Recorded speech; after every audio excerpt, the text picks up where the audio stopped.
du site Easel. Donc pour débuter, nous commençons par cliquer sur le bouton en haut à droite New Project. Ici, nous avons donc la plaque, le châssis. Donc nous voulons changer les dimensions pour avoir les dimensions fournies en classe.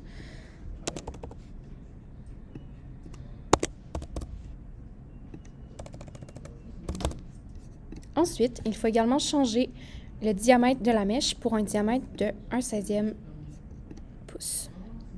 Maintenant que les bonnes dimensions sont entrées dans le logiciel, nous pouvons importer notre pièce à l'aide de la petite flèche ici. Donc, nous importons un fichier DXF. Il faut s'assurer d'avoir sélectionné l'option Join, puis l'option Outside. Nous pouvons maintenant importer le fichier.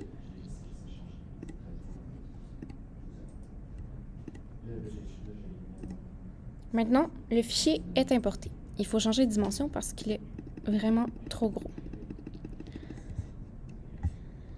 La pièce est rapetissée, il faut lui donner les bonnes dimensions fournies en classe. Donc, une largeur de 148,1 mm, puis une hauteur de 137,1 mm. Nous pouvons maintenant centrer la pièce sur la plaque. Puisque la coupe ne se fait pas dans le sens des grains, il faut tourner la pièce donc avec une rotation de 270 degrés.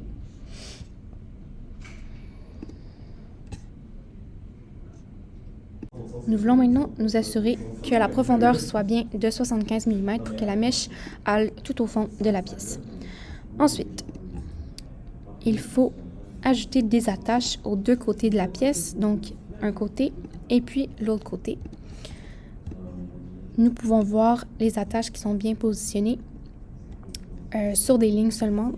On ne veut pas que les attaches soient sur des courbes. Donc voilà.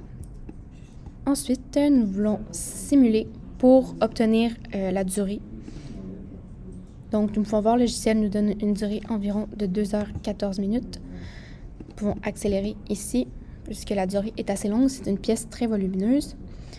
Puis, il reste seulement à cliquer sur Curve pour commencer la découpe. Ces deux brides de rainurage ont pour but d'assurer la perpendicularité de la pièce. Toutes les brides permettent de stabiliser la pièce et ne pas encombrer la rainureuse. Il faut également savoir qu'il peut y avoir dans le contreplaqué la présence de nœuds, le remplissage de trous par des pastilles de bois ainsi qu'une plaque qui est gauchée.